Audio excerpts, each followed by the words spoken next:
Ma'asyiral muslimin yang dimuliakan Allah Subhanahu wa taala, takut ini penting untuk ditanamkan karena dia satu di antara rukun ibadah qalbiyah.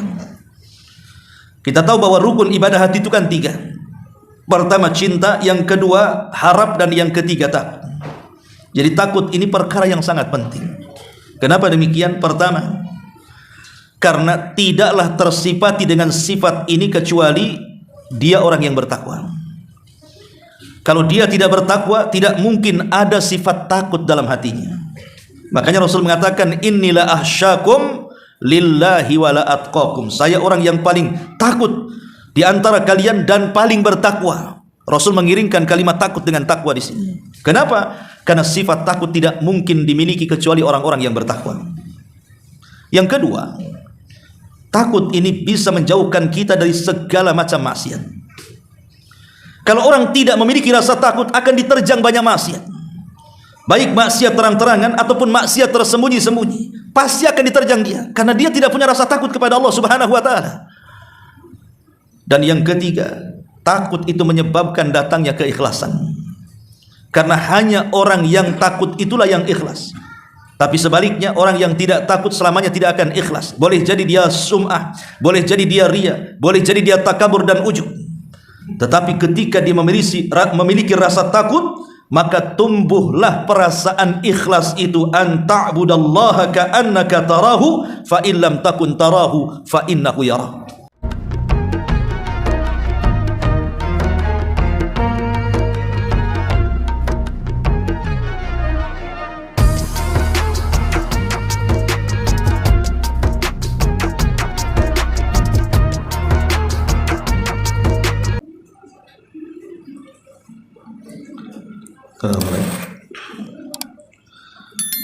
Bismillahirrahmanirrahim. Assalamualaikum warahmatullahi wabarakatuh. Alhamdulillah wassalatu wassalamu ala Rasulillah wa ala alihi wa sahbihi wa mawalah wa la hawla wa la quwwata illa billahi wa ba'd. Alhamdulillah, di malam ini kita kembali duduk di rumah daripada rumah-rumah Allah Subhanahu wa taala. Salawat dan juga salam tetap kita hadiahkan kepada Rasul kita Nabi besar Muhammad sallallahu alaihi wa ala alihi wasallam. Kita lanjutkan kembali kajian kita, masih membahas tafsir singkat dari surah Al-Mulk, dan kita masuk pada ayat 12 dan seterusnya. A'udzubillahi minasyaitonir rajim. Bismillahirrahmanirrahim. Innal ladzina yakhshawna rabbahum bil ghaibi lahum maghfiratun wa ajrun kabir. Wa asirru qawlakum aw ijharu bi innahu alimun bidzatis sudur. Ala ya'lamu man khalaqa wa huwal latiful khabir. Sesungguhnya orang-orang yang takut kepada Rabb-nya, yang tidak terlihat oleh mereka, mereka akan memperoleh ampunan dan pahala yang sangat besar. Dan rahasiakanlah perkataanmu atau nyatakanlah, sungguh dia maha mengetahui atas segala isi hatinya. Apakah pantas Allah yang menciptakan itu tidak mengetahui, sementara dia maha halus dan zat yang maha mengetahui segalanya. Ma'asyiral muslimin wal muslimat rahimani wa rahimakumullah. Ayat sebelumnya menjelaskan tentang kondisi orang-orang kafir dan azab yang disediakan oleh Allah Subhanahu wa taala dengan neraka yang menyala-nyala. Dan kebiasaan Al-Qur'an, kalau disebutkan tentang akibat orang-orang kafir, maka akan disebutkan juga akibat orang-orang yang beriman. Makanya kenapa Al-Quran disebut Al-Mathani, selalu ada lawan yang dibicarakan. Lah dalam ayat ke-12 dari surah Al-Mulk ini, menjelaskan kepada kita tentang akibat dan balasan orang-orang yang beriman kepada Allah Subhanahu wa taala. Di sini Allah Subhanahu wa taala mengatakan innal ladzina yakhshawna rabbahum, sesungguhnya orang-orang yang mereka takut kepada Rabb mereka, bil ghaibi, di mana mereka takut kepada Allah Subhanahu wa taala atau kepada Rabb mereka yang memang tidak terlihat oleh mereka, tapi mereka sangat takut kepada zat yang tidak terlihat itu. Maka sebagai imbalan dan balasannya, lahum maghfiratun wa ajrun kabir, bagi mereka maghfirah, ampunan, dan bagi mereka pahala yang sangat besar alias surga. Ma'asyiral muslimin wal muslimat rahimani wa rahimakumullah. Di sini Allah Subhanahu wa taala menjelaskan tentang keutamaan orang-orang yang takut kepada Allah Subhanahu wa taala. Takut akan apa maksudnya di sini? Ulama mengatakan yang dimaksud takut kepada Rabb yang tidak terlihat itu pada 3 perkara. Yang pertama, khasyatu liqa'illahi azza wajalla, takut akan perjumpaan dengan Allah Subhanahu wa taala. Dan perjumpaan kita dengan Allah Subhanahu wa taala ada di 4 tempat. 2 kali di dunia dan 2 kali di akhirat. Adapun di dunia, yang pertama kali saat kita sedang salat, itulah perjumpaan kita dengan Allah Subhanahu wa taala. Kemudian yang kedua, saat ruh keluar dari jasad kita. Kemudian ruh orang-orang yang beriman yang dibawa malaikat menembus lapisan-lapisan langit, kemudian berjumpa dengan Allah, dan Allah katakan kembalikan ruh ke dalam jasadnya, angkat catatannya ke tempat yang paling tinggi di sorga yang disebut dengan Iliyin. 2 pertemuan ini di dunia. Adapun di akhirat, saat mereka berada di padang mahsyar, di mana Allah katakan waja'a rabbuka wal malaku saffan saffa, dan ingatlah ketika Rabbmu datang sementara malaikat bersaf-saf, Allah menemui manusia di padang mahsyar. Dan pertemuan yang terakhir tentunya adalah saat kita izinkan oleh Allah masuk ke dalam surga. Itulah pertemuan yang paling bahagia dan membahagiakan. Karena disitulah kita akan terus memandang wajah Allah Subhanahu wa taala yang merupakan nikmat yang paling besar dibandingkan surga itu sendiri. Ma'asyiral muslimin yang dimuliakan Allah Azza wa Jalla, maka maksud dari rasa takut di sini khasyatullah, takut kepada Allah Subhanahu wa taala, maksudnya adalah takut saat kita kelak berjumpa dengan Allah. Kapan itu? Saat berada di padang mahsyar. Karena di situ Allah Subhanahu wa taala akan mengadili setiap manusia yang datang menghadapnya. Ada yang dihisab dengan hisab yang mudah, tapi ada juga yang dihisab dengan hisab yang sangat sulit. Maka orang-orang yang beriman mereka akan takut kalau saat berjumpa dengan Allah Subhanahu wa taala di padang mahsyar, mereka tidak mampu mempertanggungjawabkan semua yang mereka lakukan selama mereka hidup di dunia. Ini yang pertama. Kemudian yang kedua, yang dimaksud orang-orang yang mereka takut yakhshawna rabbahum bil ghaibi, orang-orang yang takut terhadap Rabbnya yang mereka tidak mampu melihatnya, maksudnya adalah khasyatu muraqabatillahi azza wa jalla, yaitu orang-orang yang menanamkan rasa takut karena merasa muraqabah, diawasi oleh Allah Subhanahu wa taala. Merasa diawasi oleh Allah Subhanahu wa taala. Walillahi mathalul a'la. Sesama manusia saja, saat mungkin orang bekerja kemudian bosnya memasangi CCTV, tentu dia akan takut kalau dia meremehkan pekerjaannya, karena ada CCTV yang memantaunya. Bagaimana pula kemudian yang memantau adalah zat yang menciptakan CCTV itu sendiri, Allah Subhanahu wa taala. Maka orang-orang yang senantiasa muraqabah, menanamkan bahwa dirinya sedang diawasi oleh Allah Subhanahu wa taala, maka akan timbul perasaan takutnya di sini. Ini yang kedua. Dan yang ketiga, dan ini yang paling a'zam, yang paling agung adalah khasyatu al-musyahadah. Rasa takut seolah-olah kita betul-betul menghadap atau melihat Allah Subhanahu wa taala, dan ini tingkat ihsan yang paling tinggi. Karena ketika Nabi SAW ditanya soal ihsan oleh Jibril, apa kata Rasul? An ta'budallaha ka'annaka tarah. Engkau beribadah kepada Allah Subhanahu wa taala seolah-olah engkau melihat Allah. Seolah-olah engkau melihat Allah. Kalau kita beribadah kepada Allah seolah-olah kita melihat Allah, tentu akan muncul perasaan takut yang membawa kepada khusyuk. Atau seolah-olah melihat sorga, atau seolah-olah melihat neraka. Walaupun kita tidak pernah melihat surga dan neraka, tapi kalau kita bisa membayangkan seolah-olah kita sedang menghadap neraka, tentu dia takut untuk bermaksiat kepada Allah Azza wa Jalla. Atau seolah-olah kemudian dia melihat surga, tentu dia tidak akan berani meninggalkan perintah Allah Subhanahu wa taala. Ma'asyiral muslimin yang dimuliakan Allah Azza wa Jalla, itulah makna alladzina yakhshawna rabbahum bil ghaibi, orang-orang yang takut akan Rabb mereka sekalipun mereka tidak mampu melihatnya. Ma'asyiral muslimin yang dimuliakan Allah Subhanahu wa taala, al-khasyah itu beda dengan al-khaufu, walaupun bahasa Arabnya sama. Secara penerjemahan al-khaufu ya takut, al-khasyah itu juga takut. Tetapi ulama membedakan bahwa kalimat khasyah itu maksudnya takut yang diiringi dengan ilmu, dan takut yang diiringi dengan pengagungan kita kepada Allah Subhanahu wa taala, itu disebut khasyah artinya.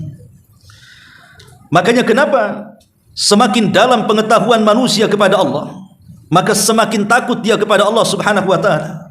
Semakin dangkal pengetahuan ia terhadap Allah, maka semakin hilang perasaan takutnya kepada Allah Azza wa Jalla.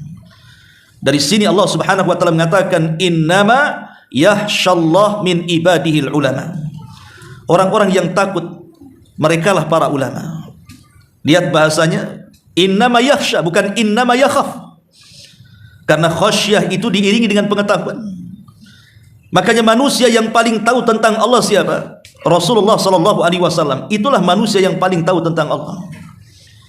Karena Nabi sallallahu alaihi wasallam adalah manusia yang paling tahu tentang Allah, maka dia manusia yang paling takut dengan Allah Subhanahu wa taala. Makanya Rasul mengatakan di hadapan para sahabat, "Inni la akhsyakum lillah wa la atqakum lahu." Sesungguhnya aku orang yang paling takut kepada Allah dan yang paling bertakwa kepada Allah dari kalian. Saat 3 orang datang menemui istri-istri Nabi, kemudian bertanya soal ibadah Nabi. Kemudian istri-istri Nabi menceritakan bagaimana ibadah Nabi di rumahnya. Ka'annahum taqalun, mereka menganggap bahwa ibadahnya Nabi itu masih sedikit. Tapi wajarlah karena Nabi sudah diampuni yang sedang, yang telah, dan yang akan datang. Akhirnya satu di antara mereka bersumpah dan mengatakan, aku akan sholat malam dan tidak akan pernah tidur selamanya. Yang satu mengatakan, aku akan berpuasa dan tidak akan batal selamanya. Yang satu mengatakan, aku tidak akan menikah dengan seorang wanita dan aku habiskan hidupku untuk ibadah selamanya. Maka Nabi SAW mendengar ucapan 3 orang ini, langsung mengumpulkan mereka semuanya. Kemudian Rasul mengatakan, innila akhsyakum lillah wa la atqakum lahu. Saya orang yang paling takut di antara kalian. Saya orang yang paling takwa di antara kalian. Tapi saya sholat malam, terkadang tidur, saya puasa, terkadang buka, saya menikahi banyak wanita. Syahidnya di sini Rasul mengatakan, innila akhsyakum lillah. Saya adalah orang yang paling takut kepada Allah. Ya, karena dia adalah orang yang paling paham dan mengetahui tentang Allah Subhanahu wa taala. Maka khasyah itu adalah takut yang diiringi dengan pengetahuan. Pengetahuan itulah yang membawa dia takut kepada Allah Azza wa Jalla.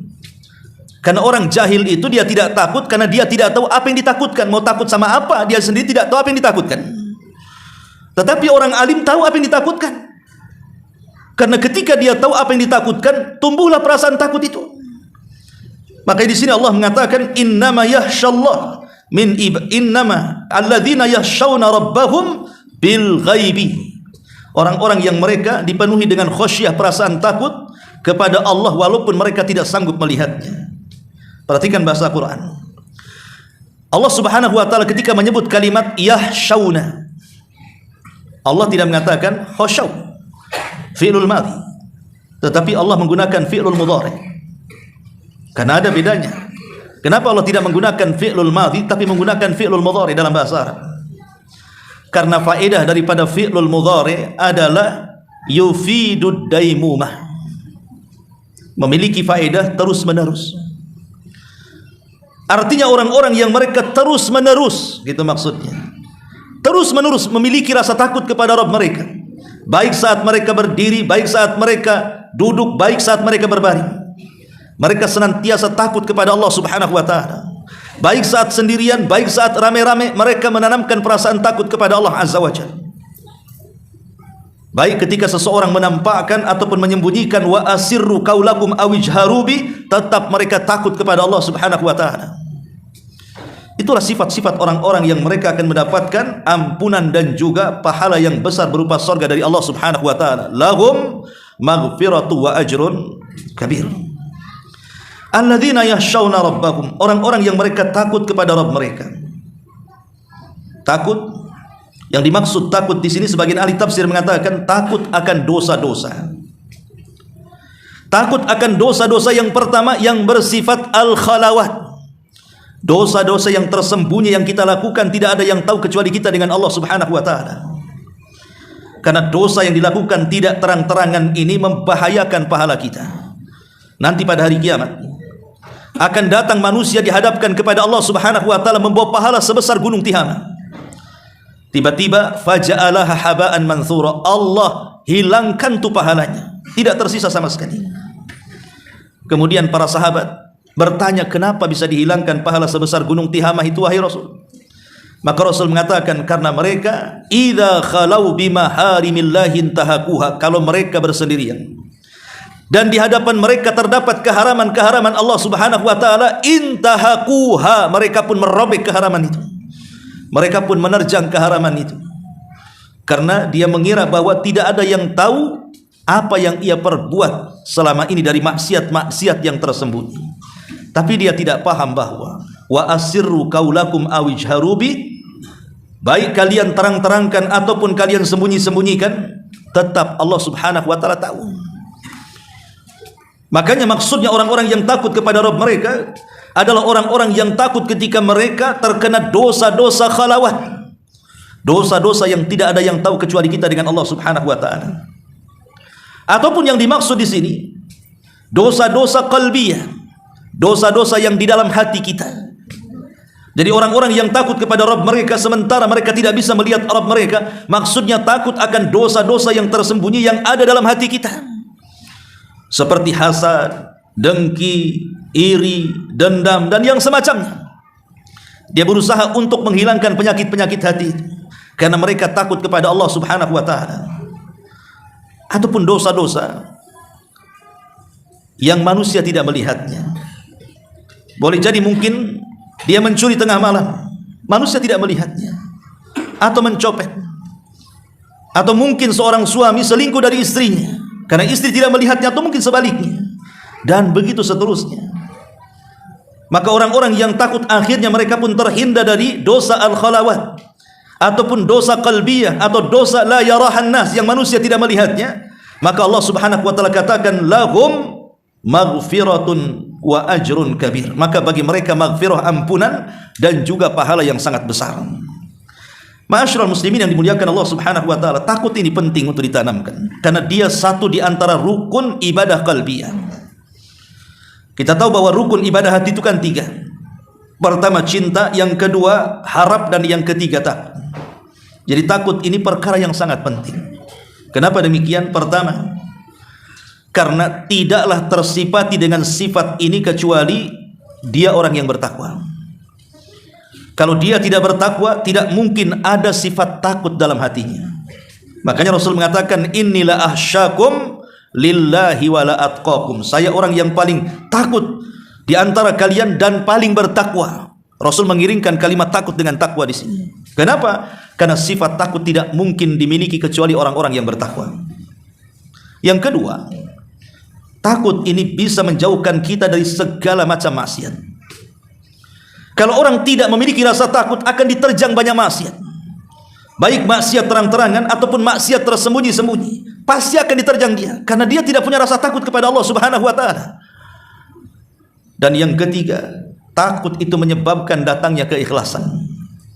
Karena hanya orang yang takut itulah yang ikhlas. Tapi sebaliknya, orang yang tidak takut selamanya tidak akan ikhlas. Boleh jadi dia sum'ah, boleh jadi dia ria, boleh jadi dia takabur dan ujub. Tetapi ketika dia memiliki rasa takut, maka tumbuhlah perasaan ikhlas itu, an ta'budallaha ka'annaka tarahu fa illam takun tarahu fa innahu yara. Ma'asyiral muslimin yang dimuliakan Allah Subhanahu wa taala, tentu takut ini ada macam-macamnya. Pertama, ada takut yang disebut dengan mahmudah, dan yang kedua ada takut yang disebut dengan madmumah. Jadi ada takut yang sifatnya terpuji, tapi ada juga takut yang sifatnya tercela. Adapun takut yang sifatnya terpuji itulah khasyatullah. Perasaan takut kita kepada Allah Subhanahu wa taala, akhirnya dengan takut itu kita semangat beribadah, dengan takut itu akhirnya lari dari kemaksiatan kepada Allah Azza wa Jalla, dan dia berusaha untuk mencari redha dan juga pahala Allah Subhanahu wa taala. Tapi di sana ada takut yang tercela, takut yang diberikan kepada selain Allah Subhanahu wa taala. Takut yang diberikan kepada selain Allah Azza wa Jalla. Akhirnya kemudian dengan takut yang diberikan kepada selain Allah Subhanahu wa taala ini mengakibatkan akhirnya al-qunut wal yas, putus asa dia. Dan bahkan bisa menjerumuskan kepada kesyirikan kan. Orang yang takut kepada selain Allah Subhanahu wa taala bisa menjerumuskan kepada kesyirikan. Dahulu di zaman jahiliyah, apabila lewat di sebuah tempat yang menyeramkan, maka mereka akan permisi di tempat itu kepada pemimpin tempat itu, kepada sayyidnya kaum tempat itu. Padahal yang menakut-nakuti itu adalah jin. Pokoknya orang-orang jahiliyah itu seperti itu. Kalau lewat saja, mereka akan permisi kepada tuan pemilik tempat lembah itu. Saya pikir yang seperti ini hanya ada di zaman jahiliyah. Rupanya ada juga di zaman sekarang yang suka permisi-permisi ke tempat gelap kan. Ada pohon agak angker, permisi mbah mau lewat. Ada yang seperti itu, ada. Kalau naik motor di klakson tit gitu ya, selewat gitu ya. Untuk apa permisi? Coba kalau seandainya ada jawaban. Permisi, ya kira-kira makin takut atau makin berani? Makin ngacir lah dan itu. Tidak perlu takut, makanya kemudian ajaran itu dihapuskan oleh Nabi. Kata Nabi SAW, "Idza nazala manzilan," kalau engkau singgah di sebuah tempat yang nampaknya angker tempat itu, maka Rasul mengatakan, katakan a'udzu bikalimatillahi tammati min syarri ma khalaq. Kata Rasul, lam yadurrahu hatta yartahil min manzilihi dzalik. Maka tidak ada yang memadaratkan dia sampai dia melintasi tempat itu. Ya, makanya di sini itulah takut tercela, takut kepada selain Allah Azza wa Jalla. Bisa dampaknya kepada kesyirikan. Ya. Ma'asyiral muslimin yang dimuliakan Allah Subhanahu wa taala, tapi tentunya juga yang namanya memupuk perasaan takut kepada Allah Subhanahu wa taala tentu harus ada sebab. Macam mana caranya supaya kita ini mudah takut kepada Allah Subhanahu wa taala? Ya tadi yang pertama adalah belajar, menuntut ilmu, hadir di majelis ta'lim. Karena takut itu tidak mungkin muncul kecuali karena ilmu. Innama yakhsyallah min ibadihil ulama. Sesungguhnya orang-orang yang takut merekalah para ulama, merekalah orang-orang yang memiliki pengetahuan. Maka kalau ingin memupuk perasaan takut, berbanyaklah hadir di majelis ilmu. Maka takut itu akan datang kepada kita. Kemudian yang kedua, salatul laili. Biasakan salat malam. Biasakan salat malam. Nabi SAW sampai mengatakan, wa rajulun dzakarallaha khalian fafadat aina. Ketika menyebutkan 7 orang yang akan mendapatkan naungan arsy di hari yang tidak ada naungan kecuali naungan Allah Subhanahu wa taala, salah satunya adalah wa rajulun dzakarallaha khalian fafadat aina. Seorang laki-laki yang berzikir kepada Allah tengah malam. Tidak ada yang tahu kecuali dia dengan Allah Subhanahu wa taala, dan dia mampu meneteskan kedua air matanya. Merekalah ahli tahajud, ahli qiyamul lail. Kemudian yang ketiga, al-istima'u lil Qur'an. Orang-orang yang akan tumbuh perasaan takutnya adalah orang-orang yang suka membaca Al-Quran dan mendengarkan Al-Quran. Membaca dan mendengarkan Al-Quran. Makanya satu hari Nabi SAW memanggil Abdullah ibn Mas'ud radhiyallahu anhu. Kemudian mengatakan, "Wahai ibnu ummi abdin, iqra alayya Al-Quran, bacakan Al-Quran kepadaku." Kata Abdullah ibn Mas'ud radhiyallahu anhu, "Ya Rasulullah, aqra'u alayka Al-Quran wal Qur'anu unzila ilaika." Haruskah saya membaca Al-Quran kepadamu, wahai Rasul, sementara Quran itu turun kepadamu? Kata Rasul, iqra, baca saja. Akhirnya Abdullah bin Mas'ud pun membaca suratun Nisa sampai kepada ayat ke-41. Fa kaifa idza ji'na min kulli ummatin bi syahid wa ji'na bika ala haula'i syahida. Kata Nabi SAW, hasbuka ya ibn Mas'ud, cukup. Kata Abdullah bin Mas'ud, aku lihat ketika Rasul mendongakkan wajahnya, maka kulihat banyak air mata yang bercucuran dari kedua matanya. Karena rasa takutnya kepada Allah Subhanahu wa taala. Maka yang ketiga, perbanyak membaca Quran dan mendengarkannya. Kemudian yang keempat, tadzakkurul jannati wan nar. Mengingat sorga dan neraka. Maka akan timbul tuh perasaan takut itu. Jadi pelajari tentang sorga dan neraka. Sampai-sampai Abu Asim rahimahullahu ta'ala dia mengatakan, ra'aitu Hisham ibn Hassan, aku melihat Hisham ibn Hassan, seorang ulama salaf, ya. Ketika dia mendengarkan tentang bagaimana indahnya sorga dan bagaimana kengerian neraka, fabaka hatta salat dumu'uhu, dia pun menangis sampai kemudian air matanya terus berjalan dan menetes dari kedua matanya. Begitulah para salaf. Kemudian juga yang keempat, yang kelima, tarkud dzunub. Kalau ingin memiliki perasaan takut kepada Allah, tinggalkan dosa. Karena dosa itu yang menjadikan hilang perasaan takut kita kepada Allah. Coba perhatikan para pemain dosa itu, orang-orang yang gemar melakukan dosa itu, hilang perasaan takutnya kepada Allah. Orang yang meninggalkan salat, kemudian terjerumus kepada khamar, kepada narkoba, kepada zina, kepada judi dan yang semacamnya, hilang perasaan takutnya. Padahal Nabi SAW mengatakan seorang mukmin itu kalau melihat dosa ibarat duduk di belakang gunung yang akan meletus. Kira-kira lari atau diam? Pasti lari. Begitulah seorang mukmin.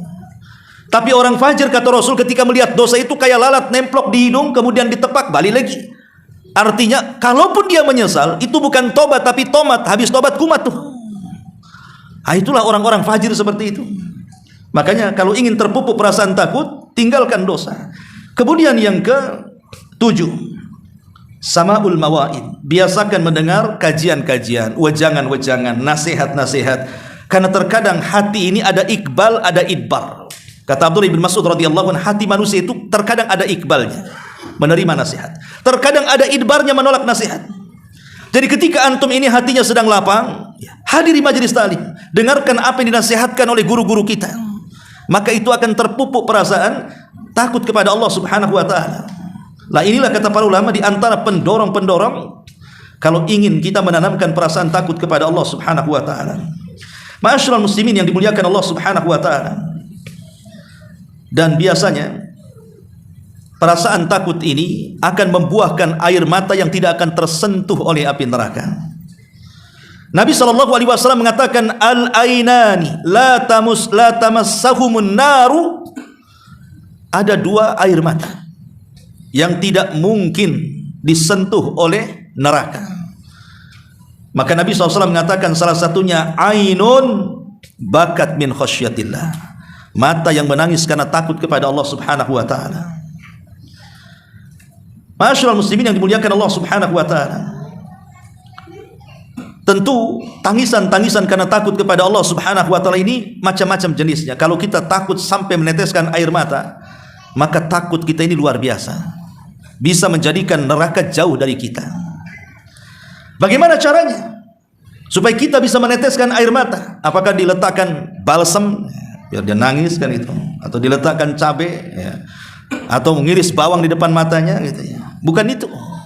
Kalau itu tangisan buaya itu bukan tangisan beneran ya. Maksudnya tangisan yang betul-betul keluar dari hati yang ikhlas itu, pertama, boleh jadi disebabkan mafatal insan min ujurin fil akhirati. Dia merasa ada kehilangan dari pahala-pahala yang akan membuahkan hasil kelak di akhirat. Jadi kalau seandainya dia ketinggalan amal saleh itu, dia merasa sedih. Kenapa saya tadi tidak ngaji? Kenapa saya tadi tidak tahajud? Kenapa saya tadi tidak sedekah? Kenapa saya tadi tidak berbuat baik dan kebajikan? Dan begitu seterusnya. Hatinya itu lawamah, mencela dirinya ya. Kan jiwa itu kan ada tiga. Pertama ada ammaratum bisu, dan itu jiwa yang paling buruk, yang senantiasa memerintahkan kepada keburukan. Yang kedua ada namanya jiwa mutmainnah, jiwa yang tenang, dan itulah jiwa yang senantiasa penuh dengan kebaikan. Tapi ada di sana jiwa-jiwa di antara keduanya, di antara ammaratum bisu dan di antara mutmainnah, yang disebut dengan lawamah. Jiwa lawamah ini artinya jiwa yang selalu mencela dirinya. Tapi jiwa lawamah ini dilihat dia sedang mencela apa. Kalau dia mencela kebaikan yang sudah dilakukannya, bisa saja menjadi ammaratum bisu. Tapi kalau seandainya dia mencela jiwanya, kenapa dia tidak melakukan kebaikan, maka bisa saja naik kepada mutmainnah. Contoh umpamanya, ada orang bersedekah 100.000, Setelah dia bersedekah, dia pulang, diomeli sama istrinya. Bang, banyak kali kau sedekah. 10 juta dah banyak. Tengok tuh. Tengok apa katanya. Itu. Kalung belum dibeli katanya. Motor belum lunas dan begitu seterusnya. Duduklah dia. Oh, betul juga kata istri ini. Nyesel dia akhirnya. Lah ini namanya nyesel setelah berbuat baik kan namanya. Itulah lawam artinya. Lah nyesel setelah berbuat baik ini bahaya. Karena bisa saja akhirnya jiwanya menjadi ammaratun bisu. Tapi ada yang sifat lawamahnya itu, kalau dia tidak melakukan kebaikan, dia salahkan dirinya. Kenapa aku tadi tidak ngaji? Coba aku ngaji tadi kan enak. Kenapa aku tidak ikut kerja bakti? Kenapa aku tidak berbuat baik? Kenapa aku tidak ini dan tidak itu? Lah kalau jiwanya mencela soal kebaikan yang luput pada dirinya, maka akan menimbulkan perasaan takut. Boleh jadi hatinya akan meningkat menjadi mutmainnah, penuh dengan kebaikan, penuh dengan rasa takut kepada Allah Subhanahu wa taala. Ini yang pertama. Atau sebab yang kedua, tadzakkur fuqara'il muslimin. Kita ingat saudara-saudara kita dari orang-orang yang fakir dan miskin atau orang-orang yang tertindas. Akhirnya kita menangis karena takut kepada Allah Azza wa Jalla. Melihat saudara kita yang ada di Gaza yang dibantai oleh Israel, pamannya kan. Melihat saudara kita yang terkena musibah, entah kena tsunami, kena gempa, kena gunung meletus, kena kebanjiran, kena puting beliung atau apalah namanya. Kita lihat di YouTube, akhirnya kita pula nangis. Nangis, ya. Itu tangisan itu karena takut kepada Allah Azza wa Jalla. Kenapa aku tidak bisa membantu mereka? Ini enggak, nangisnya itu kalau dengar lagu, oh lagunya ini rupanya menceritakan tentang kisah masa lalunya. Nangis dia. Kenapa aku tidak kawin sama dia? Kenapa sama si ini pula yang hitam katanya. Ini kan bahaya kawan ya. Jadi ada orang-orang yang kemudian ketika melihat orang-orang susah di berita di YouTube, langsung dia terenyuh nangis dia. Itulah hati-hati yang lembut ikhwan. Karena dipenuhi dengan perasaan takut, akhirnya dia mampu meneteskan air mata. Ataupun yang ketiga, dha'ful basar. Mungkin dia Allah takdirkan mungkin buta. Tadinya melihat, kemudian dia buta. Atau mungkin tidak buta lah, mungkin rabun gitu ya. Akhirnya dia tidak bisa membaca Quran lagi. Yang dulunya bisa membaca Quran, akhirnya dia tidak bisa membaca Quran. Nangis dia kepada Allah Subhanahu wa taala. Maka sebelum buta dan sebelum Allah butakan, maka bersyukurlah akan nikmat melihat ini. Karena banyak orang-orang yang buta, mereka tidak mampu beribadah seperti orang yang melihat. Ma'asyiral muslimin yang dimuliakan Allah Azza wa Jalla. Kemudian juga di antara sebab bisa meneteskan air mata karena takut kepada Allah Subhanahu wa taala adalah khasyatullah. Perasaan yang tinggi yang takut kepada Allah Subhanahu wa taala. Kalau dia tidak dimasukkan ke dalam sorga dan justru dimasukkan ke dalam neraka, akhirnya dia pun menangis. Itulah hati-hati yang dipenuhi dengan rasa takut kepada Allah Azza wa Jalla. Maka di sini Allah Subhanahu wa taala mengatakan, alladzina yakhshawna rabbahum bil ghaibi. Mereka orang-orang yang menanamkan takut kepada Rabb mereka sekalipun mereka tidak mampu melihat Rabbnya, maka Allah katakan lahum maghfiratun. Mereka akan mendapatkan maghfirah. Maghfirah itu bukan hanya sekedar ampunan ikhwan. Maghfirah itu maksudnya ampunan wasitru, dan juga penghalang yang Allah atau tabir yang Allah berikan kepada kita sehingga aib kita tidak tampak di hadapan manusia. Itu makna maghfirah. Jadi kalau kita meminta ampun, pamannya kita mengatakan rabbighfirli wali walidayya warhamhuma kama rabbayani shaghira. Rabbighfirli, ya Allah ampunilah aku. Atau kita katakan astaghfirullahal azim, aku meminta ampun akan dosa-dosaku ya Rabb. Kalimat istighfar ini memiliki dua makna. Makna yang pertama, kita meminta kepada Allah Subhanahu wa taala agar aib kita tidak ditampakkan di hadapan manusia ketika di dunia dan juga di akhirat. Dan yang kedua, agar Allah tidak mengazab gara-gara dosa yang kita lakukan di dunia. Jadi makna maghfirah itu dua, ya. Pertama, Allah akan menutupi aib kita baik di dunia ataupun di akhirat. Dan yang kedua, dosa-dosa yang kita lakukan di dunia tidak akan disentuh azab pada hari kiamat.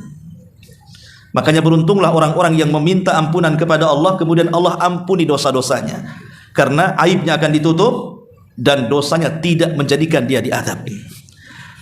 Itulah orang-orang yang takut kepada Allah Azza wa Jalla. Mereka akan mendapatkan maghfirah. Akan ditutup aibnya oleh Allah Subhanahu wa taala di dunia dan akhirat. Karena begini ikhwatu fiddin, satu saja aib kita ditampakkan oleh Allah, itu malunya seumur hidup kita akan derita. Coba betapa banyak orang-orang yang dulunya hidup senang, tiba-tiba terbongkar aibnya. Contoh umpamanya, ada orang yang korupsi triliunan, tahu-tahu ketahuan, akhirnya dibongkar oleh Allah sampai kemudian viral kan itu, viral lah kan itu ya. Apa enggak malu dia? Maka dia berusaha untuk klarifikasi, aku enggak korupsi ya. Percuma juga. Kalau Allah sudah hinakan, tidak ada yang mengangkat derajat dia. Sebagaimana kalau Allah muliakan, tidak ada yang bisa menghinakan dia. Nah dari sini kita tahu bahwa kalau satu saja aib itu dibongkar, subhanallah, maka hidupnya itu akan dipenuhi rasa kehinaan. Sampai ada satu keluarga, udah puluhan tahun dia berumah tangga, tiba-tiba satu pasangannya selingkuh. Dia tutup-tutupi itu selingkuhnya, tapi namanya dia sudah menzalimi orang, dan Allah katakan wala tahsabannallaha ghafilan amma ya'malu zalimun. Jangan kau kira Allah lalai terhadap orang-orang yang melakukan kezaliman. Subhanallah, terungkaplah aibnya. Maka ketika terungkap aib ini, orang ini merasa terhina sampai hari ini. Istrinya sudah tidak cinta dengan dia, manusia sudah tahu kelakuannya, seolah-olah tidak betah lagi hidup di situ. Itu baru satu yang disingkapkan aibnya. Macam mana kalau aib yang lain disingkapkan? Tapi kalau orang mendapatkan ampunan Allah Subhanahu wa taala, pasti Allah akan tutup aibnya. Yang jelas dia tidak meneruskan maksiatnya, bertobatlah kepada Allah Subhanahu wa taala. Sebesar apapun dosa kita, kalau kita bertobat kepada Allah, meminta ampunan Allah, kemudian Allah berikan ampunannya, maka dosa sebesar itu pasti akan ditutupi aibnya. Itu di dunia. Di akhirat Allah ampuni dosa-dosanya dengan tidak diazab. Kemudian Allah mengatakan lahum maghfiratun wa ajrun kabir, dan bagi mereka pahala yang sangat besar. Maksud pahala yang sangat besar di sini apa? Maksudnya surga. Jadi orang-orang yang takut kepada Rabb mereka, yang tidak terlihat oleh mereka, bagi mereka memperoleh ampunan, dan bagi mereka akan mendapatkan pahala besar. Maksudnya akan memperoleh surga. Pertanyaannya, apakah surga itu jaza, balasan? Apakah orang masuk surga itu karena balasan dia sudah beramal saleh, sudah takut kepada Allah, akhirnya dengan takut itu merangsang dia untuk beramal dan menjauhi maksiat? Apakah surga itu bentuk balasan dari amal saleh? Kita katakan dirinci pembahasannya, karena tidak ada yang masuk surga karena amalannya. Nabi SAW pernah dikatakan wala anta ya Rasulullah, apakah engkau juga sama wahai Rasul, engkau tidak akan masuk surga dengan amalanmu? Kata Rasul, ya, saya pun sama, tidak akan masuk surga dengan amalan saya. Lalu apa yang menjadikan manusia masuk surga, dan apa yang menjadikan Nabi SAW masuk dalam surga? Kata Nabi SAW, walakin, akan tetapi kata Rasul, Allah sudah meliputkan rahmatnya kepadaku, illa an yataghammadiyallahu birahmatihi. Karena rahmat Allah lah kita masuk ke dalam surga. Berarti kalau kita tahu dari hadis ini, surga itu bukan balasan amal. Karena orang masuk surga itu bukan karena amal, tapi karena rahmat Allah Subhanahu wa taala. Sekalipun dari kecil seandainya kita tidak pernah berbuat maksiat, hidupnya beramal saleh sampai kemudian meninggal, kemudian dia datang menghadap Allah menyerahkan pahalanya, apakah dia akan dimasukkan surga gara-gara amalannya? Tidak, karena ada seorang laki-laki di zaman Bani Israel penuh dengan amalan saleh, tidak pernah melakukan dosa sekejap mata pun. Ketika dia meninggal dunia, dia dihadapkan di pintu surga. Kemudian dikatakan kepada orang ini, udkhulil jannah bi rahmati, masuk ke dalam surga dengan rahmatku. Dia mengatakan, oh tidak bisa. Kalau saya ini pernah melakukan dosa ya Rabb, ya boleh jadi saya akan masuk surgamu dengan rahmatmu, tapi seumur hidup saya tidak pernah melakukan dosa ya Rabb, maka masukkan aku dengan amalanku. Maka Allah mengatakan, baik kalau begitu hitunglah berapa pahala amalan. Akhirnya dihitung oleh dia. Rupanya pahala amalannya tidak sebanding dengan nikmat yang Allah anugerahkan kepadanya berupa penglihatan. Akhirnya karena dia takut tidak akan masuk surga, dia pun mengatakan, ya Rabb, sudah enggak apa-apa, masukkan aku ke dalam surga dengan rahmatmu, katanya. Ya kan? Tetapi walaupun demikian, rahmat itu tidak bisa diraih kecuali dengan amal. Ya. Jadi rahmat itu tidak mungkin bisa diraih kecuali dengan amal saleh.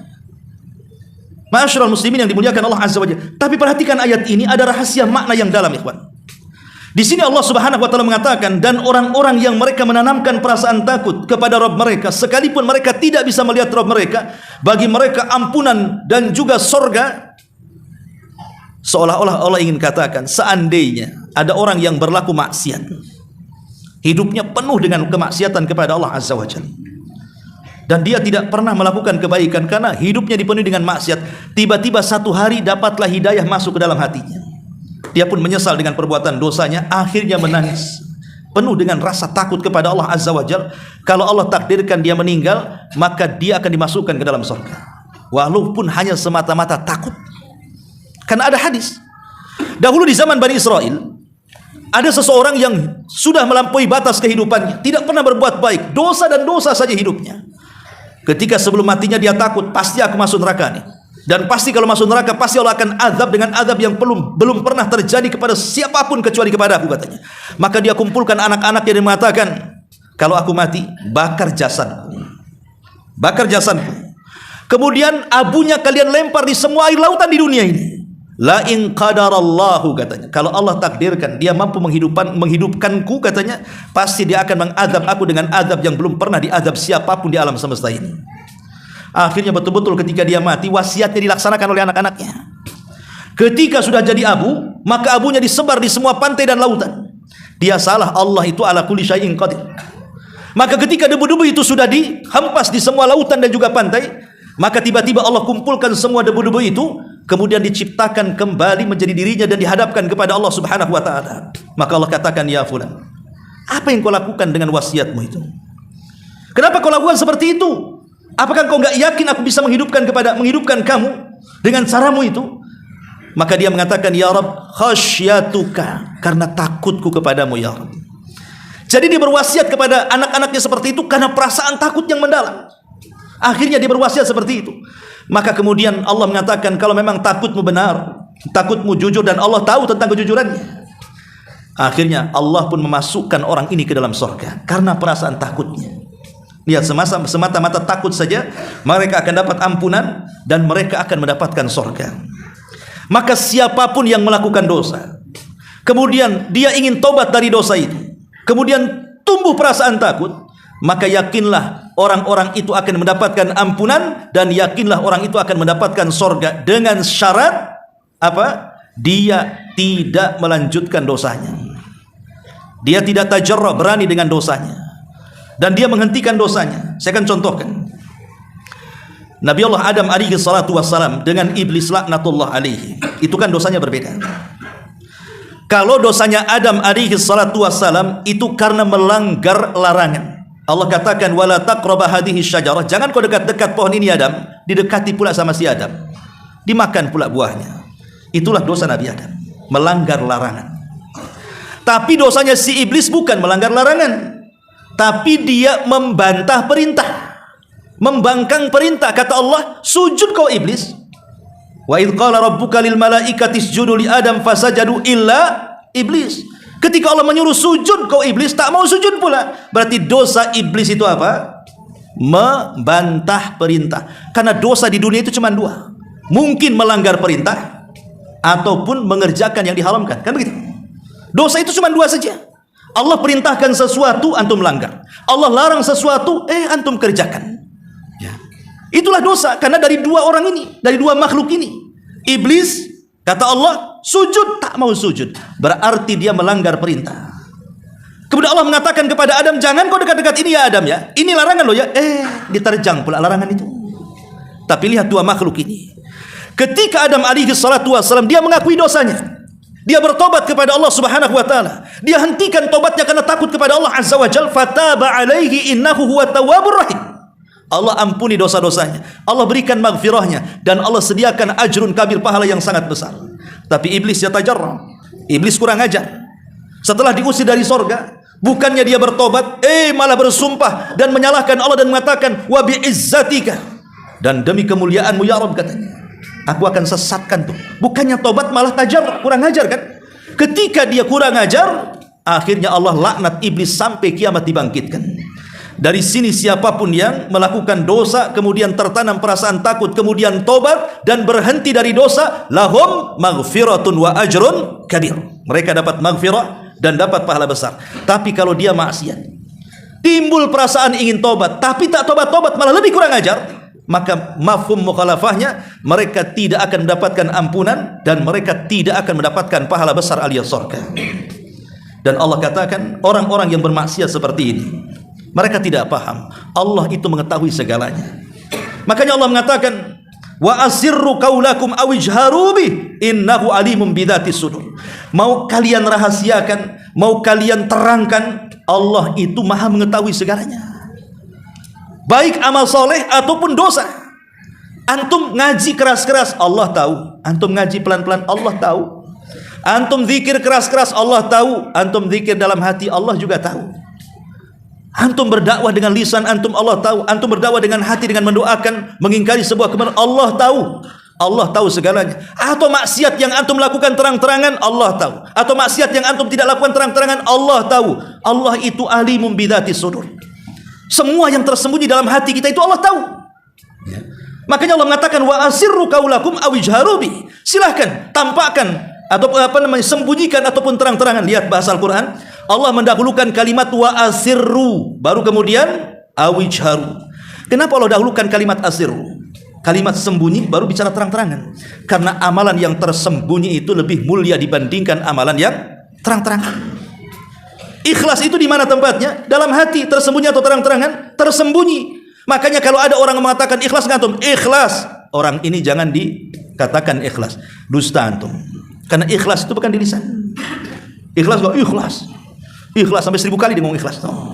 Maka orang kayak gini enggak usah dipercaya. Kalau mulutnya bilang ikhlas, enggak usah dipercaya. Ikhlas itu tidak bisa ditampakkan. Ikhlas itu dalam hati. Kemudian tampak dari perbuatan. Ya, kalau ikhlas kan senyum. Ikhlas tapi sambil melotot, ya gimana ceritanya? Sambil gerutu, itu bukan ikhlas ya.